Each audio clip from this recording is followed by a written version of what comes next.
Hey guys, hoping all is well with everyone. So in this video we're going to be continuing the read along of the Secret Zoo Raids and Rescues, and as we come closer and closer to the conclusion of this book of the series, we're still unpackaging and unraveling a lot of subplots that are taking place at one time. The last one we kind of talked about mostly was the most impactful was Ella and Noah's interaction with DeGraff, and how Ella had kind of absorbed the magic of Tamarin's tail to protect Noah from DeGraff using the shadowy magic to kind of control Noah's body. He was also trying to kind of drown Noah in the whole sequence of things.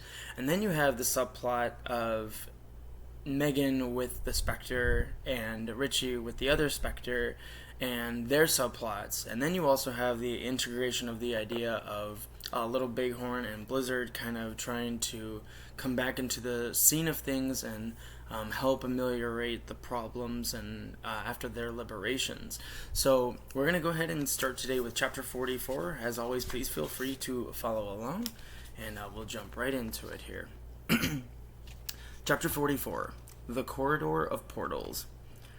The corridor outside the Chamber of Lights was like most of the others. A stone floor, aquariums set in the walls, and green slime dripping from the ceiling. Insects covered everything. The passage ran to the left and right of where the scouts were standing. "Which way?" Ella asked. Noah shrugged. "I don't know, but we should ghost." Ella quickly unzippered her portal pocket.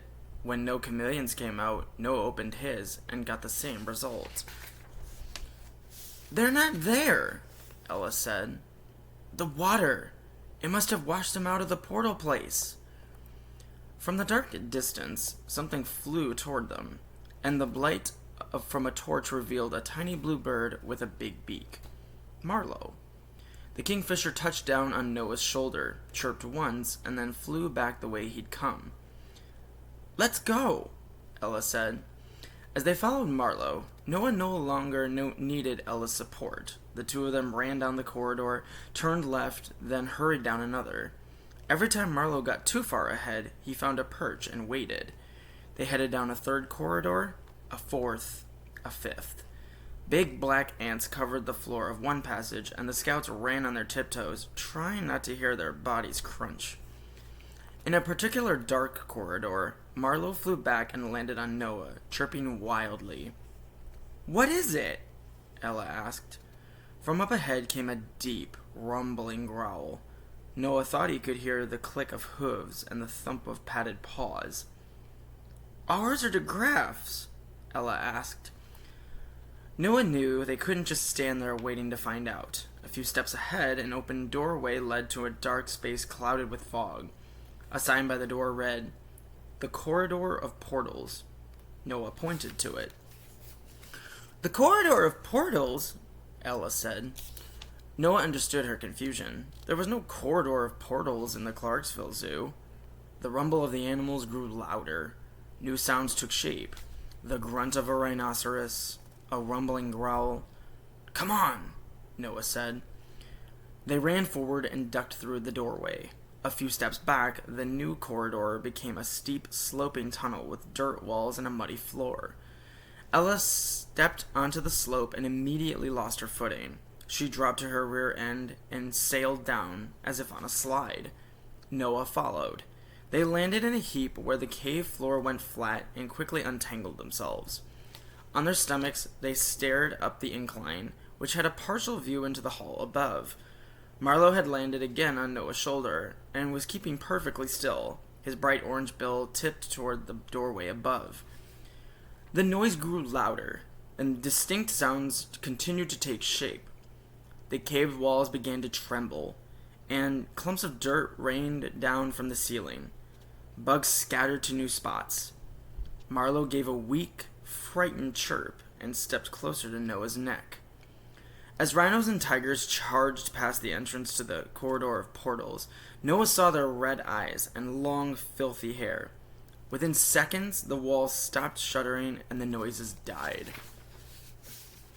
"They're gone," Noah said. "Come on, let's—" His voice stopped as he happened to glance over his shoulder. When Ella saw what Noah was looking at, she gasped. Across the muddy floor of the foggy cave, puddles sat in the crater-like footprints of Sasquatches.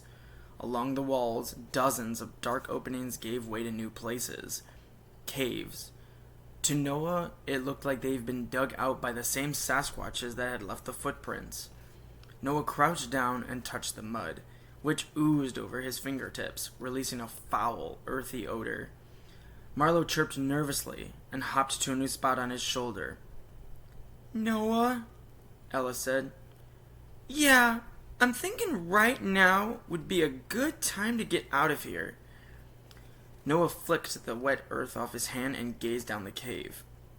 "What's DeGraff doing down here?" He rose and took a step forward, Marlowe jumping on his shoulder and chirping in protest. Noah noticed how words were engraved in the packed dirt above the mouths of the caves.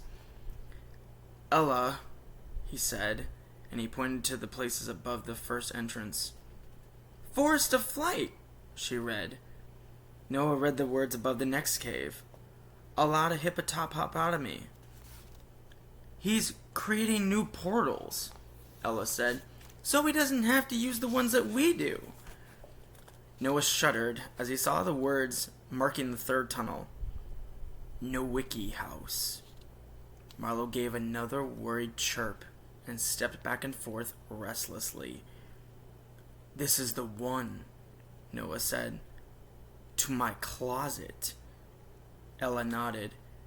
"How many others go beyond the Clarksville Zoo?" Noah shrugged and continued to read the engravings. The fourth cave was marked Rhinorama, and the fifth was marked Clarksville Elementary. He tried to read the words above the sixth, and couldn't. The fog was too thick, the tunnel too dark. As he took another step nearer, Marlowe chirped his disapproval. "Relax," Noah said to his kingfisher friend. "I just want to see." He took another step, and then a third. He could make out the bottom word, Giza. He heard Giza before, but where? Something poked his rear end, and he spun around. Marlowe had jumped off his shoulder and jabbed him with his beak. Now the kingfisher was flying through the fog back toward the muddy incline. He found a perch on the bumpy wall and chirped. His message was clear. He wanted everyone out of the corridor of portals. "He's right," Ella said. "DeGraff, he could already be out on her trail again." Noah glanced at the cave marked Giza and made out the word of above it. "Of Giza," Noah said. "Why is that so—" "Come on already," Ella insisted. Noah turned and fled. Chapter 45. Back at Pockets of Portals. Outside City of Treats and Sector Suites, which was left of a flood of water, was dripping through the sewer grates. Jellyfish lay across the sidewalks, and a few crabs were crawling about. The chameleons began to make their way back to the old bakery. A few at first, and then more and more. They crawled across the wet threshold and splashed through puddles, 1,000 eyes turning in all directions. They headed through a door at the back of the building and stopped at the storage room, where the racks were still wet. Jellyfish lay across countertops, wrapped around the legs of chairs, and clung to the fabric of old aprons. A few dripped like snot from the rails of the racks. Beneath some of them, chameleons lay dead, victims of their stings. The chameleons moved into the room and began to clamber up the racks to their posts, committed as always to serving the specters and the secret zoo. And I'll stop the video there, ending chapter 45, but I hope you guys enjoyed the read today. And again, please always take good care of yourselves and be safe, but I hope to see you guys next time, where we'll continue the conclusion of the read-along of the secret zoo, raids and rescues. But as always, guys, thank you so much for watching. Take good care.